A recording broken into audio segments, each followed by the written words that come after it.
Selamat pagi dan salam hormat. Saya Debbie Amanda Padan dalam Berita Pagi Sarawak edisi Jumaat 12 Jun bersiaran terus dari Studio HD Kuching. Kita mulakan dengan perkembangan ini. Operasi semula semua tapak pembinaan di negeri ini akan mengguna prosedur operasi standard SOP yang baharu selaras penguatkuasaan Perintah Kawalan Pergerakan Pemulihan PKPP yang menggalakkan kebiasaan baru dalam mencegah COVID-19. Ketua Menteri Dato' Patinggi Abang Johari Tun Openg semasa menyuarakan hal tersebut menjelaskan SOP baharu itu akan dibincang bersama Jawatan Kuasa Pengurusan Bencana Negeri. Salah satu prosedur yang ditetapkan ialah keperluan pembinaan asrama untuk pekerja. Tiap-tiap tempat site construction kita letakkan juga dormitory, iaitu tempat untuk kita menempatkan para pekerja. Dan ini hendaklah kita siapkan mengikut SOP. Para pekerja tinggal di sana dan before they start their work, mulakan kerja, mereka hendaklah ditest temperature dan juga menggunakan alat-alat seperti kita pada hari ini. Dan semua tempat-tempat construction site akan menggunakan SOP yang baru. Beliau memberitahu pemberita semasa Majlis Pecah Tanah Projek Pembinaan Jambatan Batang Krian di Seratok.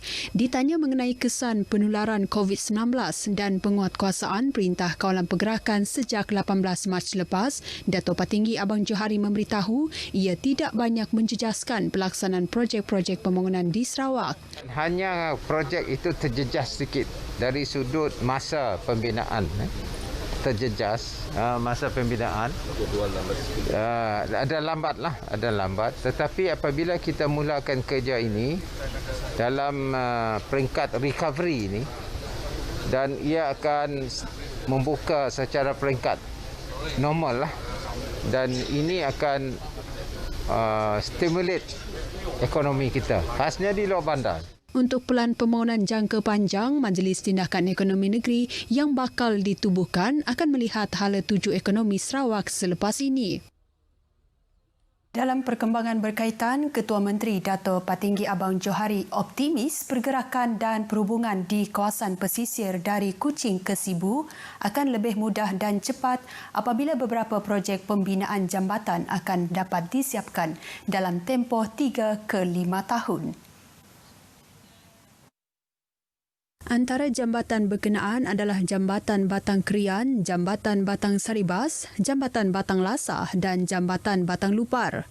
Ia juga akan memacu ekonomi setempat melalui pembukaan kawasan baharu terutama untuk aktiviti pertanian. Dalam masa 24, semua tempat ini telah dihubungi dengan Coastal Road.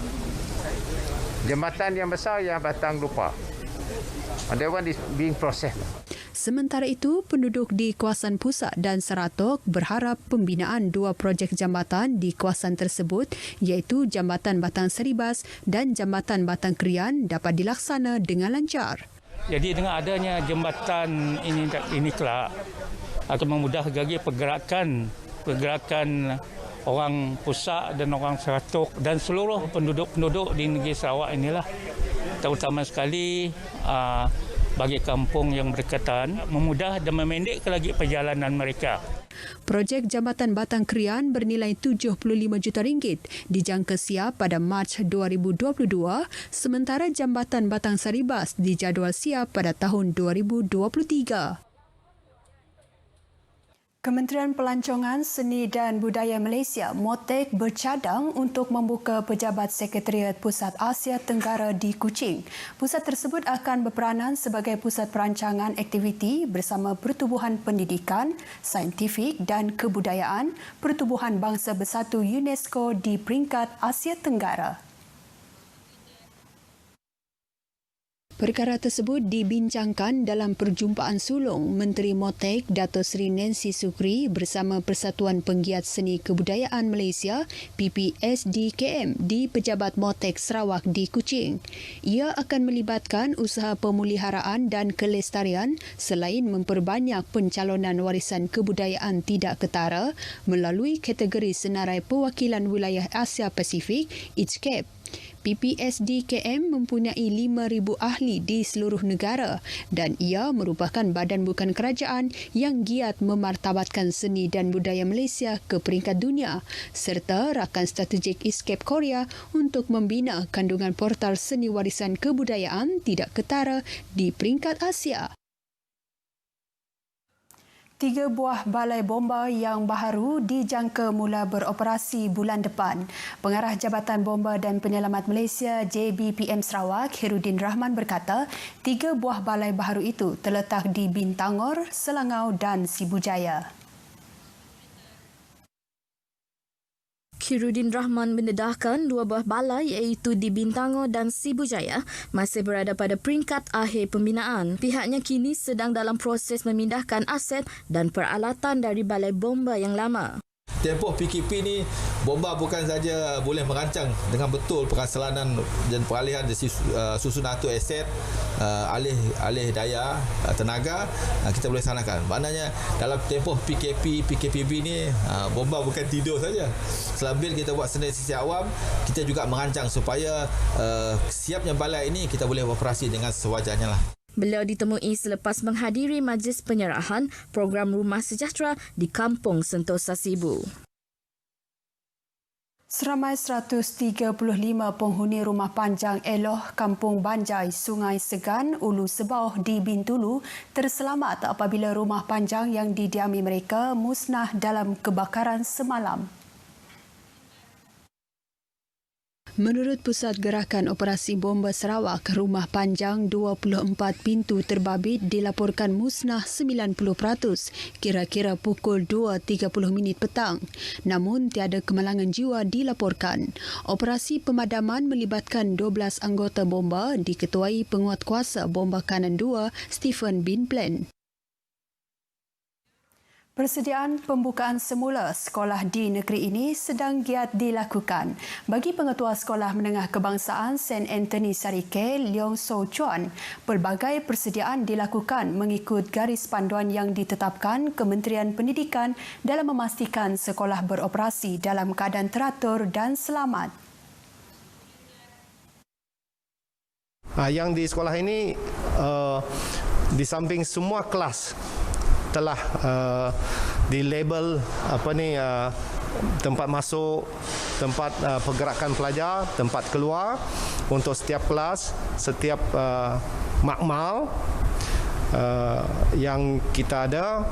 Kita juga memasang wire untuk splitter bagi connect LCD supaya kelas yang dipecahkan 3 itu seorang guru mengajar, kemudian 3 kelas tu dapat lihat tayangan PowerPoint. Ujar beliau, alat pengimbas suhu badan dan pensanitasi tangan diletakkan di setiap 4 pintu masuk bagi memastikan kesihatan dan kebersihan pelajar berada pada tahap optimum.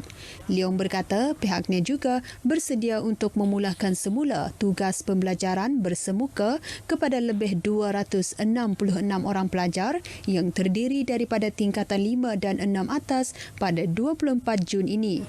Beliau berkata demikian kepada pemberita RTM semasa melakukan tinjauan persediaan pembukaan sekolah di SMK St. Anthony Sarike.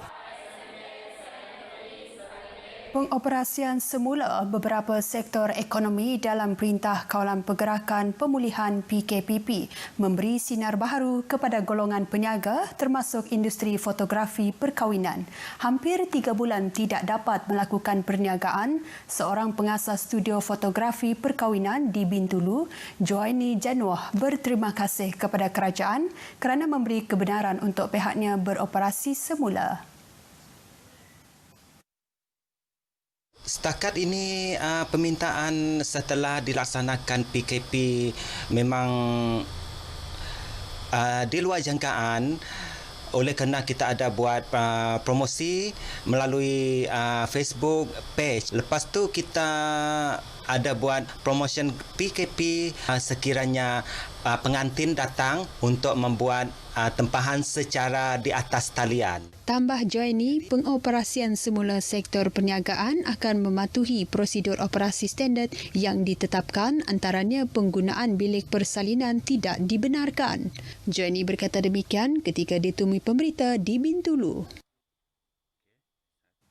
Persatuan Syarikat-Syarikat Bas Ekspres Sarawak akan memastikan ahlinya sentiasa mematuhi prosedur operasi standard SOP pelaksanaan Perintah Kawalan Pergerakan Pemulihan PKPP. Pengerusinya, Sazali Morsidi berkata, ini termasuk mewajibkan pemandu bas dalam keadaan sihat selain mengamalkan penjarakan fizikal dalam bas. Jelasnya, ahli-ahli persatuan juga diminta menyediakan bahan pencuci tangan dan mengambil suhu badan penumpang sebelum menaiki bas. Bercakap kepada pemberita RTM di Kuching, Sazali turut merakamkan penghargaan kepada Kerajaan Sarawak yang memberikan subsidi tambang bas henti-henti bermula bulan ini di seluruh negeri.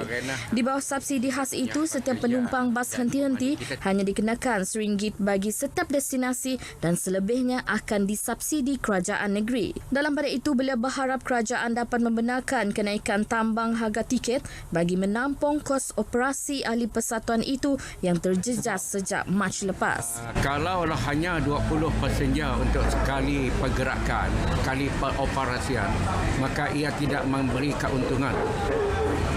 Tidak memberi keuntungan.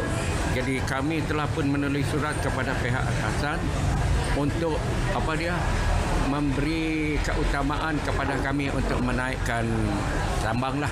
Beliau bagaimanapun berkata, persatuan yang dinaungi 14 syarikat bas itu tidak akan menaikkan harga tambang sewenang-wenangnya kerana menyedari keperluan pengguna. Sekian berita Pagi Sarawak. Teruskan kesetiaan anda bersama kami di RTM. Bersama kita menjaga kebersihan diri pada tahap yang optimum. Saya Debbie Amanda Padan. Kita jumpa lagi.